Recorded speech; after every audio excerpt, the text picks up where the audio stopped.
Iniciando a segunda etapa do módulo Gestão de Pessoas, vamos falar um pouco agora sobre licença para qualificação profissional.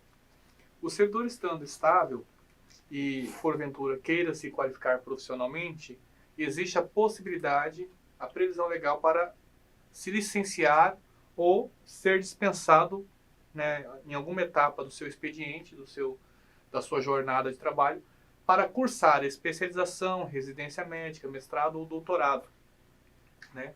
Então, o servidor deverá observar alguns requisitos e estar atento ao decreto hoje, decreto 2347 de 2014, que vai trazer as normas, os requisitos para que o servidor se afaste, né, com uma licença ou tenha uma dispensa. Mas, assim, deixando um pouquinho mais claro, a licença para especialização, mestrado, doutorado, residência, só ocorrerá quando o servidor preencher alguns requisitos, essa qualificação estar relacionada às suas atividades, ao seu cargo, ao que ele desempenha, e a licença também só será concedida quando esse curso, essa qualificação ocorrer em outra localidade distante, aonde não permita apenas uma simples dispensa. Caso essa qualificação ocorra no mesmo município, na mesma localidade onde mora ou trabalha, poderá ser concedida apenas a dispensa para que o servidor compareça nos horários das aulas dessa qualificação. Então, a diferença entre dispensa e licença qualificação será basicamente a localidade onde ocorrerá essa qualificação profissional. Lembrando que o servidor, para se afastar, seja por licença ou dispensa, ele deve estar atento ao decreto 2347 de 2014. Licença gestante. Licença gestante é um direito a todas as servidoras do Poder Executivo do Estado de Mato Grosso. A nossa Lei Complementar 04, ela traz que a servidora, no momento do nascimento do seu filho, ela fará jus a 180 dias para maternidade. A licença gestante no Estado de Mato Grosso é de 180 dias para os servidores do Estado de Mato Grosso. Também há previsão, né, em situações aonde o recém-nascido tenha deficiência visual, auditiva, mental, motora, ou que sofra alguma má formação congênita, né, a licença poderá ser prorrogada além dos 180 dias por mais 120 dias, desde que essa necessidade seja comprovada, fundamentada por um laudo médico do seu médico assistente. Outra situação que nós também devemos observar é que, se porventura essa mãe venha a sofrer um aborto não criminoso, ela fará jus a 60 dias de repouso remunerado, a uma licença médica de 60 dias. Caso ela sofra um aborto espontâneo não criminoso, né, ela fará jus a esses 60 dias de afastamento. Essas normas, esses direitos, podem ser observados na Lei Complementar 04. Agora vamos falar aqui um tema bastante importante e que às vezes causa alguns transtornos. Licença para o tratamento da própria saúde. Né? O servidor, quando necessitar, tiver algum atestado, alguma demanda médica, ele poderá se afastar de suas atividades desde que tenha um laudo, um atestado médico. Se esse afastamento for igual ou inferior a 3 dias, o servidor deverá apresentar ao seu chefe imediato esse atestado de forma direta, sem a necessidade de uma perícia. Já o servidor efetivo que porventura precisar se afastar, tiver um atestado médico igual ou superior a 4 dias, ele deverá procurar a perícia médica e esse afastamento será periciado e aí, se de fato fizer jus, será publicado em Diário Oficial esse afastamento. Lembrando, servidor, que é muito importante você sempre notificar e informar o seu chefe imediato desses motivos, né? Porque muitas vezes o servidor não comparece ao ambiente de trabalho e o chefe imediato não sabe o que está acontecendo. Então, para evitar qualquer tipo de registro de falta, de ausência injustificada, notifique o seu servidor, mesmo que esse afastamento médico seja superior a 4 dias. para que o chefe imediato tome as providências também com relação à sua frequência. Lembrando que toda vez que o seu atestado médico for igual ou superior a 4 dias, você deverá procurar a perícia médica para passar por perícia e aí, de fato, convalidar esse afastamento médico laudado pelo seu médico assistente. O que regulamenta, basicamente, é a Lei Complementar 04, Lei Complementar 128 de 2003 e o Decreto Estadual 5.263 de 2002, que trata da Coordenadoria de Perícia Médica. Afastamento para exercício de mandato eletivo. Se porventura o servidor participe de eleições e vença as eleições, ele tem a possibilidade de se afastar para o exercício desse mandato eletivo. Todavia, ele deverá observar a legislação vigente, né? Nosso estatuto, que é a Lei Complementar 04, que traz as regras nos momentos que ele deverá, de fato, se afastar ou que ele poderá acumular o cargo eletivo com o cargo efetivo de servidor público. Vamos lá aqui. A 04 traz o seguinte: no exercício do mandato federal, estadual ou distrital, ficará afastado do cargo. Ou seja, se o servidor, porventura, vencer uma eleição para deputado federal ou estadual, no nosso caso, ele obrigatoriamente deverá se afastar do cargo efetivo, ele não pode acumular. No exercício de mandato de prefeito, será afastado do cargo, devendo optar pela remuneração de prefeito ou de servidor efetivo. Lembrando aqui, pessoal, que de prefeito ele obrigatoriamente deverá se afastar. Mas, no caso de prefeito, ele pode optar pela remuneração de prefeito ou a remuneração de servidor efetivo. Lembrando que a regra de prefeito, nós temos um parecer da nossa Procuradoria-Geral do Estado que também leva essa regra de prefeito para os casos de vice-prefeito. E no exercício de mandato de vereador, deverá observar, primeiro, havendo compatibilidade de horários, ele poderá acumular, exercer o cargo de vereador e o cargo efetivo, acumulando a remuneração dos dois cargos. Não havendo a compatibilidade de horários, será obrigatoriamente afastado do cargo efetivo, devendo optar pela remuneração do cargo de vereador ou do cargo efetivo. E lembrando que no caso de cargo em comissão, ele não pode acumular, mesmo que tenha compatibilidade de horário. Se porventura você, servidor efetivo, tem um cargo em comissão e for eleito vereador, você não, mesmo tendo compatibilidade de horários, você não vai poder exercer esse cargo de confiança, esse cargo comissionado. Temos também os afastamentos para doação de sangue, para casamento e por motivo de luto. Vamos lá. Para a doação de sangue, toda vez que o servidor for doar sangue, no dia da doação, ele fica dispensado do comparecimento ao trabalho.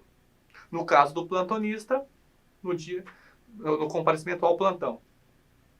Então, essa dispensa só vale para o dia da doação. O servidor não pode doar num dia e querer usufruir esse direito em um dia diferente da doação. É obrigado a usufruir essa dispensa no dia da doação de sangue.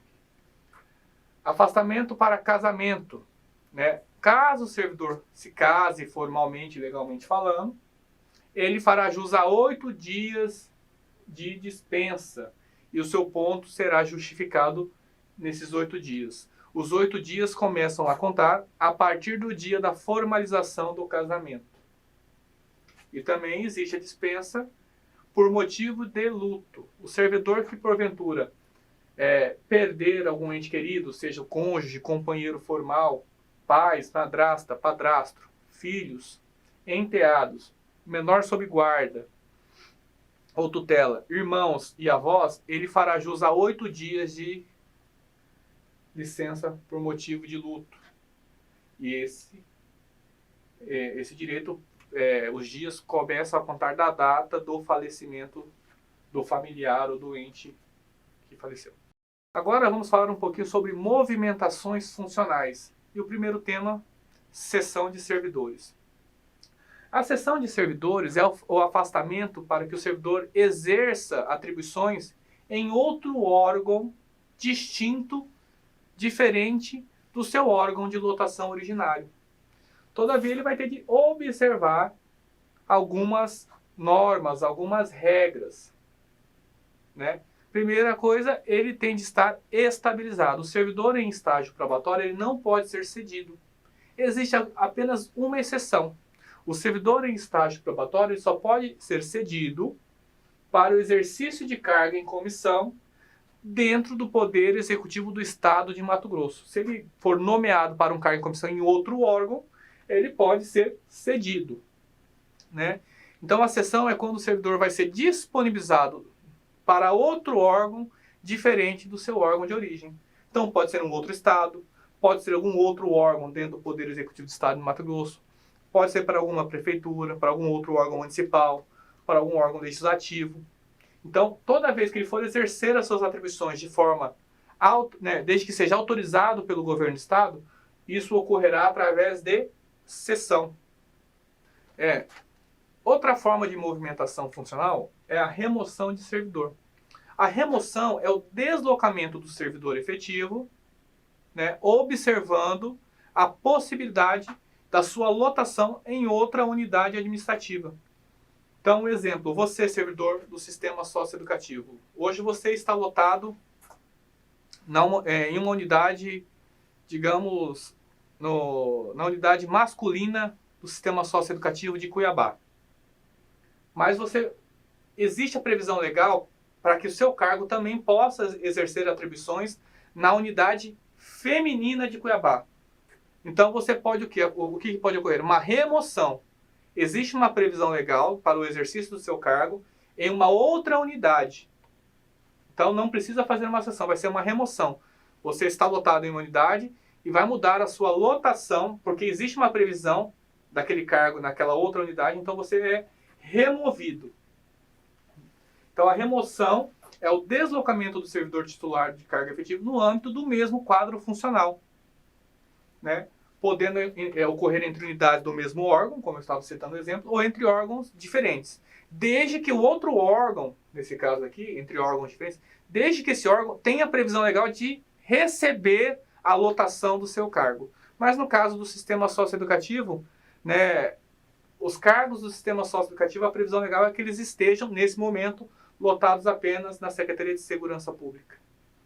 Então, a unidade só pode ocorrer dentro de unidades da Secretaria de Estado de Segurança Pública, que existe essa previsão legal.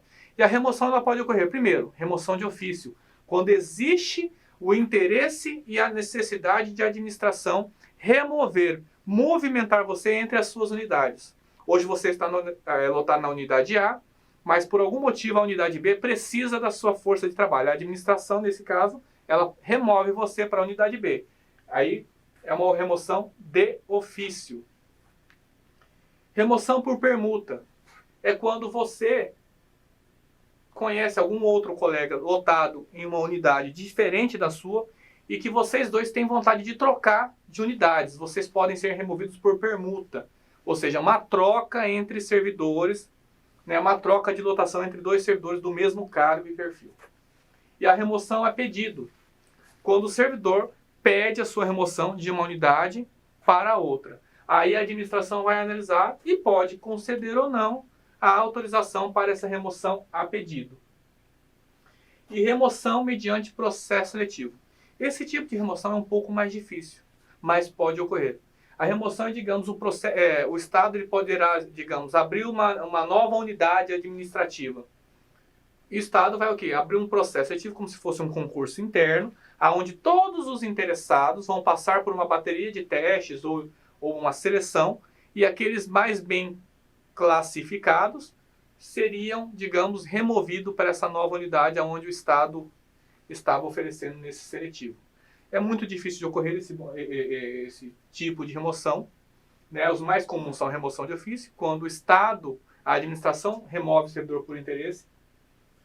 Remoção de permuta, quando dois servidores trocam de unidades, né, em comum acordo, ou a remoção a pedido do próprio servidor.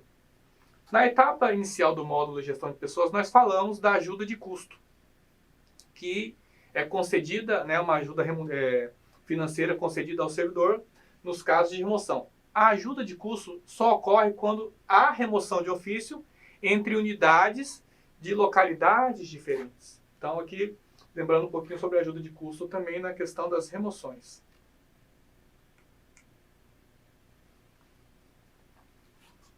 apesar de vocês não trabalharem ou não estarem lotados na unidade de gestão de pessoas, é muito importante vocês conhecerem essa unidade aqui, a Unidade Especial de Controle e Movimentação de Pessoal. Essa é uma unidade que ela foi criada pela administração para que aqueles servidores que por algum motivo se afastem da sua unidade de lotação por períodos grandes, por grandes períodos de tempo, eles serão automaticamente movimentados para essa unidade especial de controle e movimentação. Como assim, Diogo? Um exemplo, se porventura você, servidor, sofre algum acidente ou tem algum problema de saúde e você precisa tirar uma licença médica de mais de 90 dias.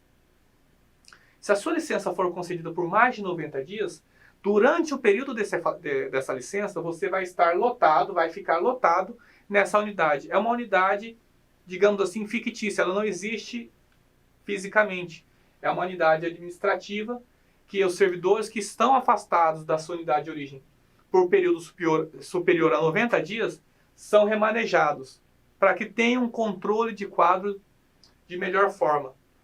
Então, se você por algum motivo se afastar, seja por motivos médicos, por alguma cessão, por alguma outra licença que nós já tratamos aqui nesse módulo de gestão de pessoas, e esse afastamento for superior a 90 dias, durante esse afastamento, você vai ficar lotado nessa unidade especial de controle e movimentação de pessoal. Todavia, quando acabar esse afastamento, automaticamente você se apresenta à sua unidade de origem e você é remanejado novamente a essa unidade de origem. É um tema bastante interessante e às vezes traz questionamentos, dúvidas para alguns servidores que às vezes têm outros cargos em outros órgãos, outras esferas. Então eu trouxe esse quadro aqui para que vocês façam a leitura. É um quadro que eu trouxe, que foi elaborado pela Controladoria Geral do Estado. Então eu fiz aqui, uma cópia desse quadro elaborado pela Controladoria Geral do Estado, onde traz as possibilidades de acúmulos de cargo. Então aqui, vamos ver aqui as possibilidades de acumulação legal. Acumular 2 cargos de professor em qualquer esfera. Não é o caso de vocês, mas é uma possibilidade de acumulação. Acumular um cargo de professor com cargo técnico-científico. Acumular 2 cargos de profissionais da saúde.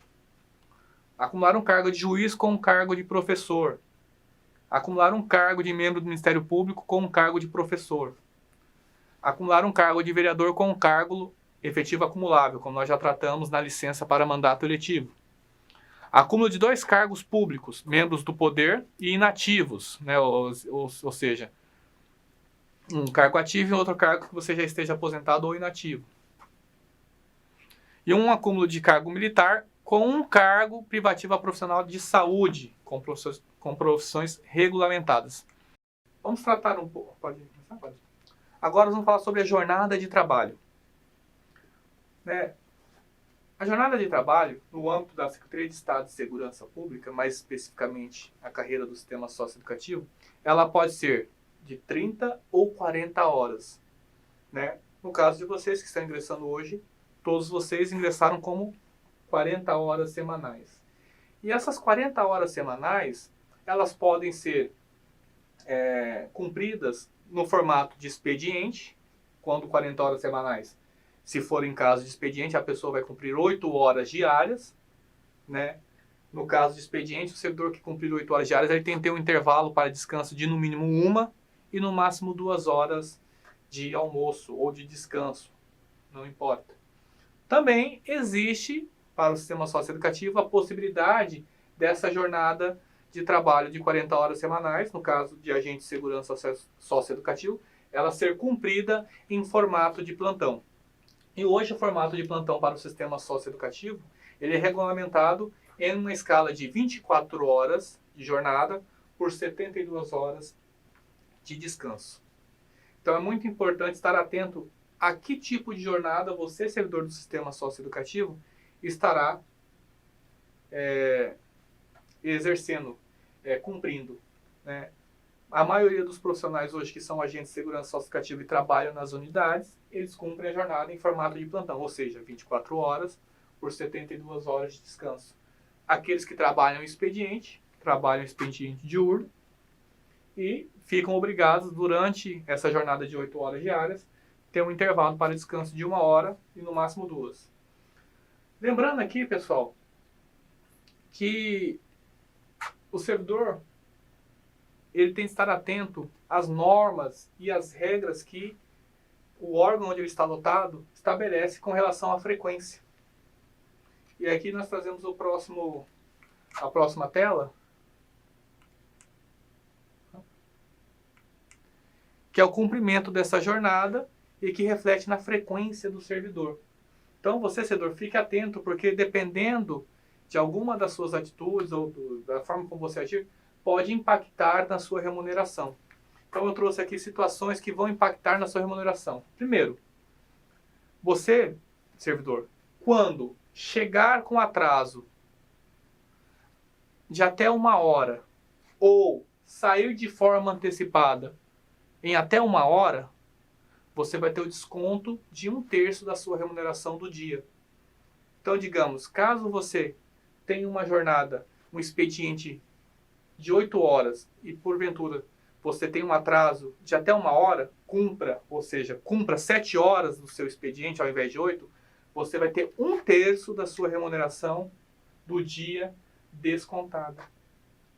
Então é muito importante se atentar. A mesma coisa acontece para os plantonistas, se atentar a isso. Se você sair antecipado ou chegar de forma atrasada em até 1 hora, vai ser também o desconto da remuneração de 1/3 do seu dia. O servidor que, porventura, atrasar ou sair de forma antecipada superior a 1 hora, ou seja, atraso superior a 1 hora e 1 minuto, ele já vai ter toda a remuneração do dia descontada. Então se atentem, né? Para quem é expediente, vou usar novamente o exemplo de 8 horas, e porventura cumpriu apenas 6 horas e 50 minutos, ou seja, um atraso superior a 1 hora, mesmo ele tendo trabalhado um período do dia, ele vai ter remuneração de todo o dia descontada. A mesma coisa serve para o plantonista. Então se atentem à sua jornada, ao cumprimento da sua jornada, ao vencimento da sua jornada. E, por fim, o servidor que não comparecer à sua jornada, ao seu expediente, ao seu plantão, vai ter descontado a remuneração do dia por completo também. Lembrando aqui que o plantonista, caso ele falte o plantão, ele vai ter descontado as 24 horas do plantão e as outras 72 horas de descanso remunerado. Ou seja, se o servidor faltar o servidor plantonista faltar o dia do seu plantão, ele vai ter descontado o dia da falta e os outros 3 dias de descanso. Ou seja, um dia do plantonista que ele falte vai acarretar 4 dias de desconto remuneratório. Então se atentem, servidor. Hoje nós temos algumas ferramentas para o controle da frequência. Primeiro, o sistema WebPonto, que é o sistema de controle de frequência no Poder Executivo do Estado de Mato Grosso. Então se atente, registre sua entrada, registre sua saída. Se você trabalhar no expediente, você vai ter de registrar sua entrada da manhã, sua saída para o descanso, o retorno do seu descanso e a saída no final do dia. O plantonista, por sua vez, apenas registra o ingresso da sua jornada e o término da sua jornada. Então se atentem ao controle da sua vida funcional, ao controle da sua frequência. Então é muito importante, servidor, você cuidar da sua vida funcional. Né? Existe a unidade setorial de gestão de pessoas, mas quem é o grande responsável pela sua vida funcional é você mesmo. Então fique atento às suas avaliações de desempenho, fique atento à publicação de todas as situações da sua vida funcional em diário oficial, fique atento à frequência, fique atento às suas licenças. Então, tudo que ocorrer na sua vida funcional, vocês têm que estar atento e registrando para verificar se aquela situação vai gerar algum impacto negativo. E também esteja atento a todas as comunicações que a administração, seja qual unidade for, repassar a você. Então, Se você receber algum e-mail, alguma orientação, leia, esteja atento ao que ela quer dizer. Porque muitas vezes a gente recebe servidores trazendo reclamações por algum débito no seu subsídio, alguma falta funcional, mas por falta de atenção, por pura desatenção do próprio servidor. Então esteja atento, né? Então, o módulo de gestão de pessoas, as normas, as regras que nós tínhamos para vocês, eu trouxe nessas 2 etapas. Pode ter parecido um pouco cansativo, mas são normas, são regras, como nós já disse, tudo baseado em legislação. Esse material vai estar disponível a vocês. Então leiam, vou disponibilizar também toda a legislação para que vocês façam a leitura e tenham conhecimento dos seus direitos e obrigações. Eu deixo aqui os contatos da nossa setorial de gestão de pessoas. A Superintendência de Gestão de Pessoas, Coordenadoria de Folha de Pagamento, Coordenadoria de Provimento e Movimentação, Coordenadoria de Aplicação, Desenvolvimento de Saúde e Segurança, Gerência de Saúde e Segurança e Gerência de Desenvolvimento e Valorização Profissional. Aqui os e-mails e telefones de contato. Eu agradeço.